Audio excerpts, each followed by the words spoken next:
ஆண்டவர் உங்களை நேசிக்கின்றபடியினால் இந்த வார்த்தையை உங்களோடு பேசுகிறார். சகோதர சகோதரிகளே, அவர் உங்களை கைவிட மாட்டார். அவர் உங்களை வெட்கப்பட விட மாட்டார்.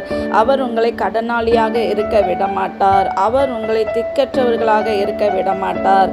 அவர் உங்களை வியாதியஸ்தர்களாக இருக்க விட மாட்டார். அவர் உங்களை உயர்த்துவார், உங்களை குணமாக்குவார், உங்களை கை தூக்கி எடுக்கிற தேவன் அவர். ஒருவேளை இதுவரையிலும் நீங்கள் உங்கள் சூழ்நிலை குறித்து கலங்கி கொண்டிருக்கலாம். ஆண்டவர் உங்களை பார்த்து சொல்கிறார், என்னாலே செய்யக்கூடாத அதிசயமான காரியம் ஒன்று உண்டோ என்று உங்களை பார்த்து ஆண்டவர் கேட்கிறார். சகோதர சகோதரிகளே, எந்த காரியமானாலும் ஆண்டவரால் செய்ய முடியாதுன்னு ஒன்றுமே இல்லை. தேவனாலே எல்லாமே கூடும். அவர் உங்களுக்கு அற்புதம் செய்யணும்னா இன்றைக்கு அற்புதம் நடக்கும். நீங்கள் விசுவாசித்து ஆண்டவரை எனக்கு அற்புதம் செய்யுங்க, இந்த காரியத்தில் எனக்கு அற்புதம் செய்யுங்கன்னு கேட்கும் பொழுது ஆண்டவர் அற்புதம் செய்கிறவராக இருக்கிறார். அற்புதத்தை பெற்றுக்கொள்ளுங்கள். நன்றி. ஆமென்.